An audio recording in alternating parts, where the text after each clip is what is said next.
तो आज हम अपने इस छोटे से वीडियो में देखने वाले हैं एक अकाउंटिंग के कॉन्सेप्ट को जिसका नाम है द एक्रूवल कॉन्सेप्ट। हम लोग इससे पहले business entity concept, going concern concept, periodicity concept, money measurement concept ये सब ऑलरेडी देख चुके हैं। तो आज चलिए इस छोटे से शॉर्ट में हम लोग द एक्रूवल कॉन्सेप्ट को जानते हैं। तो द एक्रूवल कॉन्सेप्ट क्या बोलता है? एक्रूवल कॉन्सेप्ट बोलता है कि आपको कैश और क्रेडिट दोनों ट्रांजेक्शन को रिकॉर्ड करना चाहिए। कैश बेसिस के अनुसार क्या होता है कि खाली आप जब कैश आता है तब रिकॉर्ड करते हो और जब कैश जाता है तब रिकॉर्ड करते हो, और क्रेडिट को आप इग्नोर कर देते हो।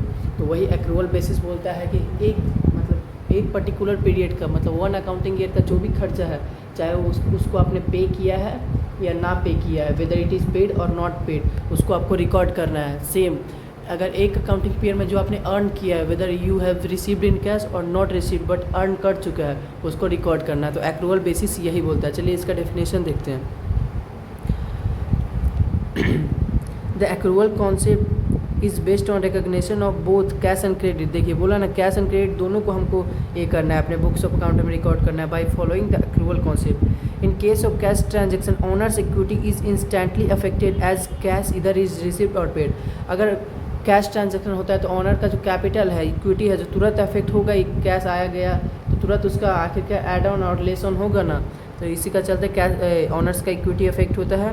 But in credit transaction however A made obligation towards, और अगर क्रेडिट ट्रांजेक्शन हो रहा है या आप परचेस कर रहे हैं या आप सेल कर रहे हैं, तो अगर जब आप परचेस कर रहे हैं तो आपको एक ऑब्लिगेशन अराइज हो गया है पे करने का क्रेडिटर को, और अगर आप सेल किए हैं तो आपको एक राइट आ चुका है लेने का डेटर से। तो यही बोल रहा है, mayor obligation towards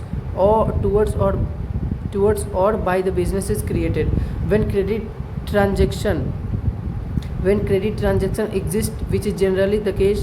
Revenues are not same as cash received and expenses are not as cash paid during the period. Simple सा बात है, अगर जब क्रेडिट ट्रांजेक्शन होता है तब क्या कैश जो पे cash revenue are not same as cash receipt. Cash receipt बराबर रेवेन्यू नहीं होगा। क्यों? क्योंकि कैश जितना रिसीव हुआ वो थोड़ी ऐसा थोड़ी है।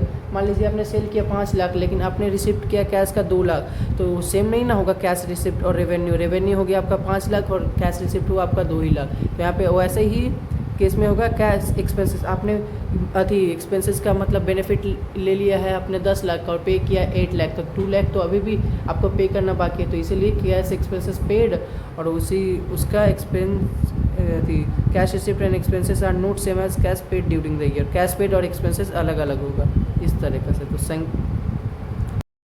एक तरीका का फंडामेंटल अकाउंटिंग एग्जेप्शन भी है। अगर आपने बुक्स ऑफ अकाउंट किया है, मान लीजिए किसी को चेक कर रहा है, कोई ऑडिट कर रहा है, तो सिंपल सा एक चीज़ मान के चलेगा कि आपने एक्रूवल कॉन्सेप्ट को फॉलो किया है।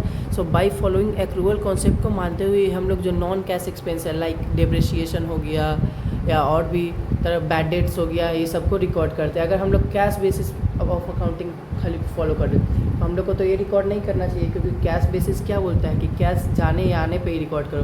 बट अगर कैश बेसिस फॉलो करें तो मेरा रियल अकाउंटिंग नहीं होगा, क्योंकि हम ना डिप्रिसिएशन दिखा पाएंगे ना bad debt books of account में रिकॉर्ड पाएंगे। तो एक्रूवल कॉन्सेप्ट के अनुसार ही नॉन कैश एक्सपेंसेस को रिकॉर्ड किया जाता है। और जो एडजस्टमेंट एंट्रीज हम लोग साल के एंड में करते हैं, लाइक आपने बेनिफिट ले लिया है बट पूरा एक्सपेंस पेड नहीं किया है, तो जो आपका तो हो गया, जो जैसे आपने बेनिफिट लिया है 10 लाख का, आपने एक्सपेंस पेड किया मात्र 8 लाख, तो 2 लाख हुआ, वो हो गया आपका आउटस्टैंडिंग। तो इसी बाय फॉलोइंग एक्रूवल कॉन्सेप्ट ही हम लोग पीएल में इसको एडजस्ट करते हैं, एक्सपेंसेस के साथ ऐड ऑन करते हैं एंड बैलेंस शीट लाइबिलिटी में दिखाते हैं। सेम इसी प्रकार आपने रेवेन्यू जनरेट किया है 10 लाख और अर्न किया है रिसीव किया है अभी 8 लाख, तो बाय फॉलोइंग इसी का कॉन्सेप्ट के अनुसार ही आप 2 लाख पीएल का क्रेडिट में ऐड ऑन करते हैं रेवेन्यू का साथ और बैलेंस शीट का एसेट में दिखाते हैं। तो ये हो गया द एक्रूवल बेसिस का कॉन्सेप्ट। Thank you.